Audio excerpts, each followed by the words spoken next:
الحمدللہ، آج ہماری تلاوت کا آغاز 29ویں پارے سورہ نون والقلم سے ہوا۔ یہاں سے آخر تک تقریباً جتنی بھی صورتیں اور جتنا بھی قرآن کا حصہ ہے، بنیادی موضوع آخرت ہے، آخرت کے احوال ہیں، قیامت کا تذکرہ ہے، وہاں آنے والے مختلف واقعات ہیں، اس کا تذکرہ اللہ نے مختلف انداز سے فرمایا ہے۔ نون والقلم میں ابتدا میں قسم ہے قلم کی۔ حضرت عبداللہ ابن عباس فرمایا کرتے تھے رضی اللہ تعالیٰ عنہما،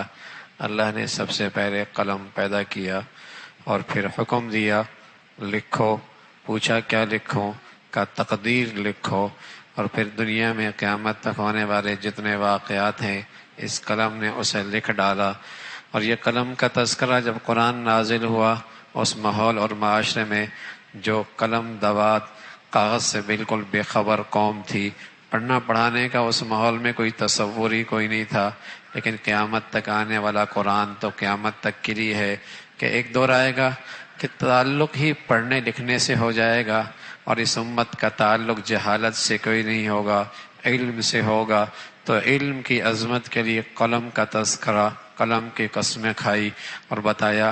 آپ اللہ کے رسول ہیں، آپ مجنون نہیں ہیں۔ اور جو ولید بن مغیرہ جیسا مشرک جو مال دولت پہ گھمنڈ میں مبتلا تھا، اللہ نے اس کی مذمت فرمائی، اس کی بات نہ مانے، بہت قسمیں کھانے والا ہے، ذلیل ہے، خیر سے روکنے والا ہے، برائی کو پھیلانے والا ہے، حد سے تجاوز کرنے والا، بہت نافرمانی کرنے والا، اور اللہ کے حدود کو پامال کرنے والا، نسب ہی ٹھیک نہیں، اس کی ایسی مذمت فرمائی۔ پھر اللہ نے جنت والوں، اصحاب الجنہ، باغ والوں کا تذکرہ فرمایا۔ باپ سمجھدار اور دور اندیش تھا، باغ سے جتنا پھل ہوتا کچھ ضرورت مندوں کے لیے بھی اس میں سے حصہ نکال دیا کرتا تھا۔ اولاد کوئی روشن خیال آ گئی اور اپنی عقل پر کچھ زیادہ ہی اعتماد ہونے لگا۔ ابا کا انتقال ہوا، اولاد نے کہا باپ اپنی محنت کو اوروں میں تقسیم کر دیتا ہے، ہم ایسا نہیں کریں گے، ہمارے مسائل بہت ہیں، ہمارے کام کاج بہت ہیں، ہماری ضروریات بہت ہیں،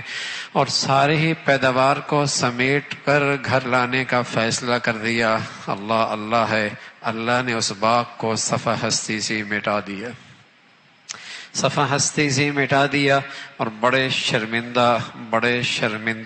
سبق دیا اللہ نے، مال و دولت میں صرف اپنا حصہ نہ رکھا کرو، یہ تمہیں اللہ رب العزت نے دیا ہے، اس میں اوروں کا بھی حصہ ہے، تبھی تم اس سے نفع اٹھا سکو گے۔ جب تم دوسروں کو اس سے نفع سے روکو گے، شاید پھر تم بھی اس سے صحیح نفع نہ اٹھا سکو۔ اللہ کے نبی فرمایا کرتے تھے دنیا میں کچھ لوگ اللہ کے مخزن ہوتے ہیں، مخزن، جہاں اللہ اپنا خزانہ اکٹھا کر دیتا ہے، اور جب تک یہ خزانہ اللہ کے بندوں میں تقسیم کرتے رہتے ہیں، اللہ بھی اس خزانے میں ڈالتا رہتا ہے، اور جب یہ بخیل بن جاتا ہے تو اللہ بھی اس خزانے میں ڈالنا چھوڑ دیتا ہے، اور اپنا مخزن اللہ کسی اور کو بنا دیتا ہے۔ اللہ مال بھی دے اور دولت بھی دے اور عقل اور دانش بھی دے کہ یہ بہت بڑی دولت ہے، کھربوں سال کی زندگی میں اس سے سنوار سکتا ہوں، تو ان نادانوں نے سمجھا کہ اس کو سارا سمیٹ کے اپنی گھر ہی لے جاتے ہیں، کسی اور کو اس سے نفع کیوں دیں، تو اللہ نے صفحہ ہستی سے مٹا دیا، انہیں شرمندگی اور رسوائی ہوئی۔ پھر بے نمازیوں کی مذمت ہے، جنہیں دنیا میں اللہ کی طرف اللہ کے منادی آواز دیتا، آؤ نماز کی طرف، حی علی الصلاۃ، حی علی الصلاۃ، یہ چنگے بھلے ہوتے، صحت مند ہوتے، نماز پڑھنے کوئی نہیں آتے، تو کل قیامت میں یہ جھکنا چاہیں گے، جھک نہیں سکیں گے، ان کے یہ پشت تختہ بن جائے گی، اور دنیا معاشر کے میدان میں دیکھے گی یہ وہ بد نصیب ہیں جو دنیا میں صحت مند ہوتے اور اللہ کی منادی پہ آواز پہ لبیک نہیں کہتے، نماز نہیں پڑھتے تھے، آج ان کی یہ پشت تختہ بن گئی، رکوع نہیں کر سکتے، جھک نہیں سکتے، اس کا تذکرہ فرمایا۔ پھر سورہ حاقہ ہے، قوم عاد، قوم سمود، قوم لوط کا انجام ثابت ہو چکا، ان کا عذاب کیسے ہوا اس کا تذکرہ فرمایا۔ قیامت کا منظرنامہ ہے، وہاں کی دہشت اور وہاں کا خوفناک عذاب جب کوئی دیکھے گا ہر شخص اپنے رشتوں کو بھول جائے گا، بلکہ اس سے آگے کی بات تمنا کرے گا اولاد کو ڈال دو، بیوی کے ڈال دو، ساتھی کو ڈال دو، خاندان کو ڈال دو، مجھے بچا لو، مجھے بچا لو۔ فرمایا نا مجرم کو سزا ملے گی، وہاں جس کا جرم ہوگا سزا بھی اسی کی ہوگی، دنیا کی طرح نہیں ہوگا۔ مجرم کوئی اور ہے، مصیبت میں کوئی اور پھنس گیا، مجرم یہ ہے کچھ لے دے کے بات بن گئی، مجرم یہ ہے ایسا با اختیار ہے کہ سزا سے محفوظ ہو گیا۔ وہاں ایسی عدالت نہیں ہے، مجرم کو سزا ملنی ہے، اس کا تذکرہ فرمایا، بتایا یہ انسان۔ پھر اللہ رب العزت نے اس کا تذکرہ فرمایا کہ وہاں پھر حساب و کتاب کا سلسلہ ہے۔ نیکی کرنے والوں کو جب نامہ اعمال دائیں ہاتھ میں کا کامیابی کا ملے گا، خوشی خوشی لوگوں کو دکھاتے پھریں گے اور کہیں گے ہمیں یقین تھا کہ اس دن ہماری پیشی ہونی ہے، ہمیں یقین تھا اللہ سے ہم نے ملاقات کرنی ہے، آج اللہ نے ہمیں کامیاب کر دیا ہے۔ جنت ہے، بلند و بالا محلات ہیں اور جھکے ہوئے پھل ہیں، اور اس کے بالمقابل جن کا نامہ اعمال الٹے ہاتھ میں ملے گا کہے گا ہائے کاش کہ یہ نہ میرا ہوتا، نہ مال کام آیا نہ اولاد کام آئی۔ قرآن اللہ کی رحمت کا دوسرا نام ہے، قرآن اللہ کی رحمت کا دوسرا نام ہے۔ بھائی اس گھڑی سے پہلے اللہ نے یہ سب کچھ بتا دیا ہے، شرمندگی ہوگی، ذلت ہوگی، کہے گا نہ مال کام آیا نہ اولاد کام آئی، آج کچھ بھی کام نہیں آیا، اس کا تذکرہ۔ پھر اللہ نے اپنے حبیب کو تسلی دی، آپ صبر کیجئے، مچھلی والے کی طرح نہیں کہ جلد بازی کی اور پھر وہ مچھلی کے پیٹ میں چلے گئے، ایسا نہ ہوئے، آپ صبر کیجئے۔ پھر سورہ معارج ہے، تذکرہ فرمایا اللہ نے کس طریقے سے زمین و آسمان کا یہ سارا نظام بنایا، اور انسان کی کمزوری کہ بڑا جلد باز ہے، مصیبت آ جائے تو جزا فضا کرنے لگتا ہے، اور اللہ اسے کچھ دے دے تو بخیل بن جاتا ہے۔ ہاں کچھ اللہ کے نیک بندے ہیں، نمازوں کا اہتمام کرنے والے ہیں، اور ان کے مالوں میں ضرورت مندوں کا حق بھی ہے، اپنی شرمگاہوں کی حفاظت کرتے ہیں، اپنے عہد کو پورا کرتے ہیں، امانتوں کی رعایت رکھتے ہیں، نمازوں کے 5 وقت کو 5 نمازوں کو اپنے وقت پہ ادا کرتے ہیں، ان کی اللہ کے یہاں عزت اور اکرام ہے۔ پھر سورہ نوح ہے، نوح علیہ السلام کی دعوت، اللہ کا پیغام، دن رات کے اندر اللہ سے کہنے لگے اللہ جتنا بلاتا ہوں اتنی بدکتے ہیں، جتنا بلاتا ہوں اتنے ہی دور ہوتے ہیں، اور ساتھ ان قوم سے کہا معافی مانگو، اللہ سے استغفار کرو، اللہ تمہارے مال و دولت میں برکت دے دیں گے، رحمت کی بارشیں دے دیں گے، تمہاری کھیتوں میں بہار آ جائے گی۔ استغفار کرنے کی یہ ساری برکتیں ہیں۔ رسول اللہ صلی اللہ علیہ وسلم بھی فرمایا کرتے تھے من لزم الاستغفار جعل اللہ له من كل ضيق مخرجا ومن كل هم فرجا ورزقه من حيث لا يحتسب۔ لوگ کہتے ہیں بندش ہو گئی، کسی نے کچھ کر دیا، پتہ نہیں کیا ہوا، سونے کو ہاتھ لگاتے ہیں مٹی ہو جاتی ہے، ایک دور ایسا بھی تھا کہ مٹی کو ہاتھ لگاتے سونا ہو جاتا، پتہ نہیں کسی نے نظر کر دی، بندش کر دی، کیا ہو گیا ہے۔ ارے بھائی اللہ کے نبی نے نسخہ دیا ہے، من لزم الاستغفار جعل اللہ له من كل ضيق مخرجا۔ نبی سے بڑھ کر کوئی بہتر وظیفہ نہیں دے سکتا، اور نبی سے بڑھ کر بندش کا علاج اور کوئی نہیں بہتر دے سکتا۔ جعل اللہ له من كل ضيق مخرجا، کثرت سے اپنی غلطیوں پہ ندامت پر استغفار کرو، اللہ ہر تنگی سے راستہ نکالے گا، ہر غم سے نجات دے گا، تمہاری ساری بند گلیاں، بند دروازے، بندشیں سب اللہ کھول دے گا۔ جعل اللہ من كل ضيق مخرجا ومن كل هم فرجا ورزقه من حيث لا يحتسب۔ حضرت نوح بھی اپنی قوم کو استغفار کی برکتیں بتا رہے، لیکن قوم ہے کوئی نہیں ماننا، اور اپنے ایک دوسرے سے کہنے لگے ود، سواع، یغوث، نصر، اس وقت کے جو ان کے بت تھے، جو بزرگوں کے نام پر ان کی تصویریں اور مورتیاں بنا رکھی تھی، کہتے ہیں ان کے ساتھ جڑے رہنا اور ان کے ساتھ اکٹھے رہنا، ان کی پرستش میں نہ ہٹنا، ایک دوسرے کو تلقین کرتے رہتے۔ حضرت نوح نے دعا فرمائی اللہ ان کی قسمت میں ہدایت کوئی نہیں، زمین کو ان سے پاک کر دے، اس لیے کہ جب تک یہ رہیں گے اوروں کے لیے بھی گمراہی کا سبب بنیں گے۔ اللہ نے اس قوم کو صفحہ ہستی سے مٹا دیا۔ سورہ جن ہے، حضرت محمد رسول اللہ صلی اللہ علیہ وسلم ایک وادی میں فجر کی نماز پڑھ رہا ہے، وادی نخلا میں، جنات آئے، قرآن سن رہے فجر کی نماز میں، ایمان لے کے آ گئے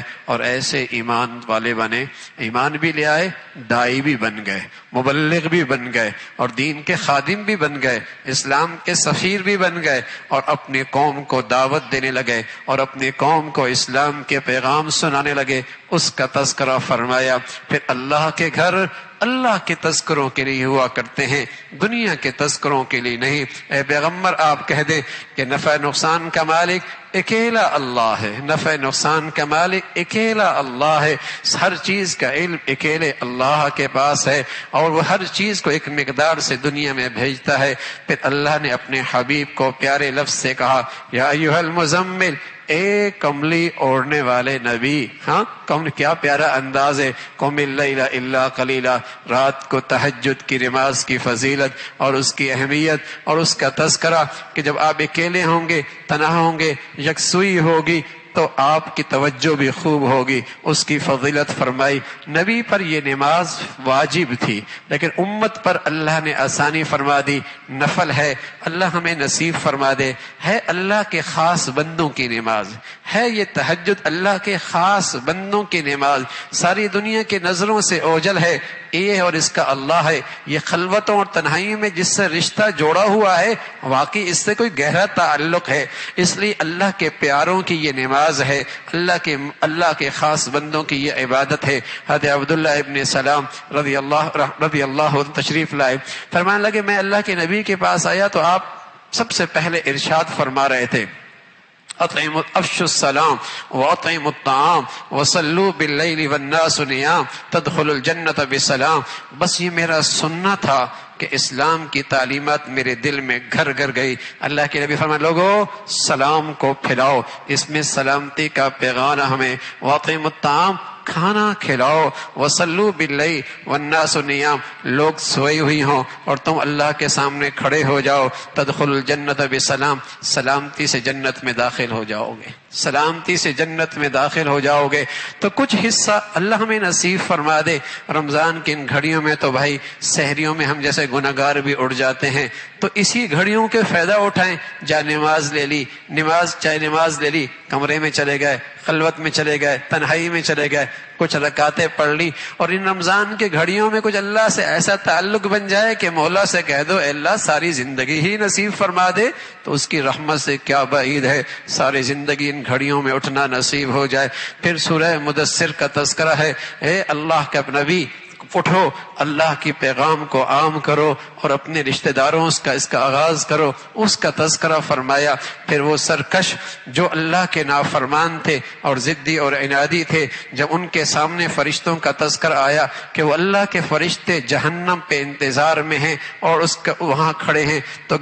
چند گنتی تھی تو مذاق اڑانے لگ گئے۔ پھر اس کا جہنمیوں کا تذکرہ فرمایا جو دنیا میں اللہ کی ساری زندگی پسند کی زندگی کو جھٹلاتے، اور وہ جہنم میں پڑے ہوں گے اور ان سے پوچھا جائے گا تمہارے جہنم میں جانے کی وجہ کیا بنی، تمہارے جہنم میں جانے کی وجہ کیا بنی؟ اللہ نہ کرے وہ وجہ میرے بچوں میں ہو، اللہ نہ کرے وہ وجہ میری بچیوں میں ہو، اللہ نہ کرے وہ وجہ ہماری زندگیوں کے اندر ہو، اللہ نہ کرے وہ ہمارے گھر کے کسی فرد کے اندر ہو، اللہ نہ کرے وہ کسی مسلمان بھائی کے دوست کی زندگی کے اندر ہو، تمہاری جہنم میں جانے کی وجہ کیا بنی؟ کہنے لگے جہنمی کہنے لگے ما سلککم فی سقر قالوا لم نک من المصلین، ہماری جہنم میں جانے کی وجہ یہ بنی کہ ہم نماز نہیں پڑھتے تھے،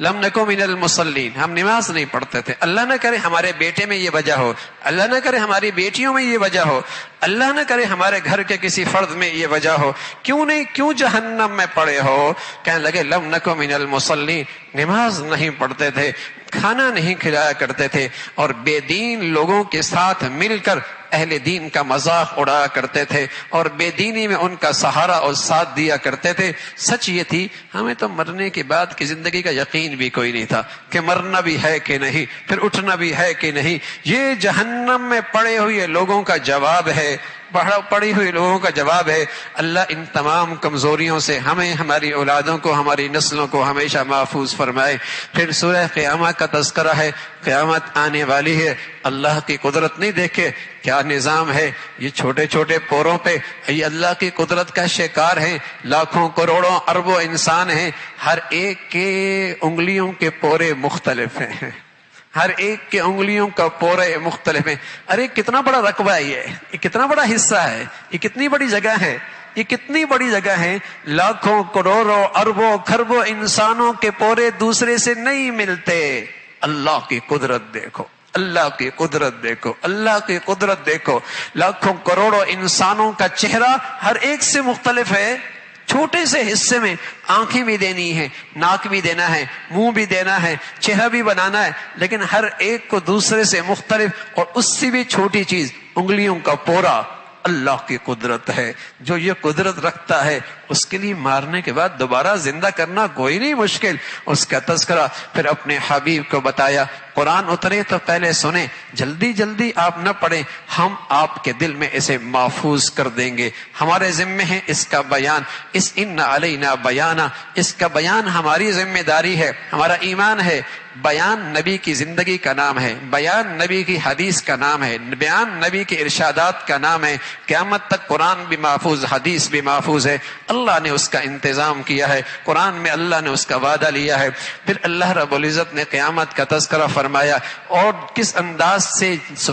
ایمان والوں کے چہرے چمکتے روشن تر و تازہ، اور نافرمانوں کے چہرے مرجھائے، چہرے سیاہ ذلت امیز، اس کا تذکرہ۔ پھر کافر کا مرنا اور اس کے اوپر شدت اور تکلیف، اس کا تذکرہ، اس لیے کہ یہ انکار کرتا تھا، ایمان نہیں لاتا تھا، نماز نہیں پڑھتا تھا۔ پھر سورہ دہر کا تذکرہ، ایک وقت انسان پر ایسا ہے اس کا نام و نشان ہی کوئی نہیں تھا، اللہ نے ایک نطفے سے ایک زندگی پیدا کر دی، دیکھنا چاہتا ہے صابر بنتا ہے، شاکر بنتا ہے، صابر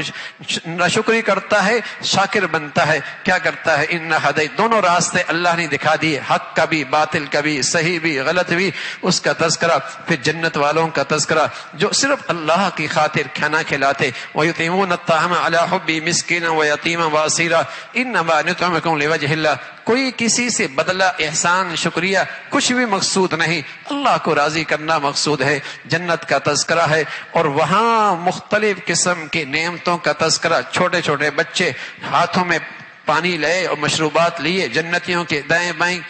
گھوم رہے، اور ایسے چمکتے جیسے موتی چمکتے ہیں، اور اللہ بھی بعض پیاروں کو اپنے ہاتھوں سے پلائیں گے، اس کا تذکرہ فرمایا۔ پھر سورہ مرسلات ہے، کئی ساری اللہ نے قسمیں کھائیں، قیامت آنے والی ہے اور بڑی بربادی ہے جو اس کا انکار کرتے ہیں، اور اللہ رب العزت نے اہل جنت کے لیے بہترین باغات تیار کر رکھے ہیں۔ پھر سورہ نبا، بہت بڑی خبر، وہ کیا ہے، قیامت کا تذکرہ ہے، اور پھر قیامت کے ثبوت کے لیے زمین و آسمان کا یہ نظام، اللہ کی قدرت کا شہکار، جو اللہ یہ سارا کر سکتا ہے، وہ مرنے کے بعد کی زندگی دینے پر قادر ہے۔ پھر جنت کا تذکرہ، صفیں لگی ہوں گی، فرشتے کھڑے ہوں گے، اور اللہ رب العزت اپنے شائن نشان معاشر میں آئیں گے۔ کیسے آئیں گے، وہ اللہ کی کیفیت اللہ ہی جانتا ہے۔ اللہ کی یاد کے بغیر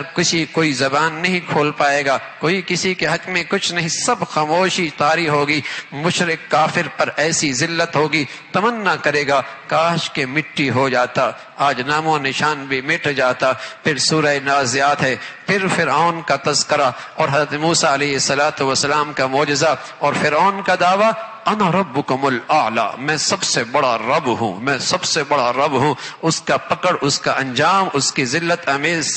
جسے کہے کہ شکست، اس کا تذکرہ۔ پھر بہت بڑی خبر قیامت کی ہے، جب ہر چیز سامنے آ جائے گی، اور جو اللہ سے ڈرنے والے ہیں، اپنے نفس کو قابو پانے والے ہیں، جنت ان کا ٹھکانہ ہوگا۔ پوچھتے ہیں قیامت کب آئے گی، اس کا صحیح علم اللہ کے پاس ہے۔ سورہ عبس ہے، ایک نبینا صحابی عبداللہ ابن مکتوم حضور رضی اللہ تعالیٰ عنہ حضور علیہ السلام کی خدمت میں آئے، اتنے میں حضور کے پاس قریش مکہ کے بڑے بڑے سردار بھی بیٹھے ہوئے تھے، یہ اللہ کے نبی کے پاس موقع تھا انہیں اللہ کا پیغام سنا دیں۔ اتنے میں عبداللہ ابن مکتوم آئے، اپنی طرف متوجہ کیا، اللہ کے نبی صلی اللہ علیہ وسلم کے چہرے پہ ناگواری، وہ تو اپنا ہی ہے، بعد میں بھی بات سنی جا سکتی ہے، یہ ایسے لوگ ہیں ہاتھ آتے نہیں ہیں، آج ہاتھ آ گئے، ان سے پہلے بات کر لوں۔ اللہ اکبر، اللہ نے فوراً اپنے پیغمبر کی تربیت اور اپنے پیغمبر کو پیغام دیا، یہ طلب لے کے آیا ہے، یہ طلب والے نہیں ہیں، طلب والے کا پہلا حق ہے۔ حضور علیہ الصلوۃ والسلام کبھی کبھی عبداللہ کا استقبال کرتے اور کہتے ہیں یہ ہے عبداللہ جس کی وجہ سے اللہ نے میری تنبیہ کی ہے۔ سبحان اللہ، اللہ نے اپنے پیارے کی اس انداز میں تربیت فرمائی کہ طلب والا ہے، اس کی طرف توجہ دیں، اور جن میں طلب نہیں تو اللہ جب یہ بے نیاز ہیں اللہ بھی ان سے بے نیاز ہے، اس کا تذکرہ فرمایا۔ پھر قیامت کا تذکرہ، جہاں کوئی کسی کا کام نہیں آئے گا، آدمی اپنے بھائی سے، اپنی بیوی سے، اپنے بچوں سے سب سے دور رہے گا، کوئی مجھ سے نیکی نہ لے لے، کوئی مجھے اپنی مصیبت میں نہ پھنسائے، اس کا تذکرہ۔ پھر سورۃ تکویر کا سارا نظام تہو بالا ہو جانا ہے، اور سارا جنگلی جانور شہروں کی طرف ان کا بھاگنا اور دوڑنا ہے، یہ جسے کہیں کہ یہ سارے زمین کے سارا نظام، آسمان جسے کہیں کہ سارا نظام درہم برہم ہو جانا ہے، اور سمندر اور دریا اس میں آگ کا بھڑک جانا ہے، اس کا تذکرہ۔ پھر قرآن کی عظمت، اللہ کی کتاب ہے، جبرائیل امین لے کے آئے ہیں، آپ علیہ الصلوۃ والسلام پہ آیا ہے۔ پھر سورہ انفطار ہے، آخرت کا تذکرہ، انسان کو تنبیہ اور تلقین کہ ایسا کریم داتا جس نے تیری صورت ایسی بنائی، شکل ایسی بنائی کہ ہر نعمت اس میں ایسی سجا کے رکھی کہ اس سے بہتر صورت بن ہی نہیں سکتی تھی، اس کا تذکرہ فرمایا۔ پھر دو جماعتیں، جہنم والی، ایک جماعت جنت والی، اور اس دن فیصلہ صرف اکیلے اللہ کا چلے گا، اس کا تذکرہ۔ اللہ عمل کی توفیق نصیب فرمائے۔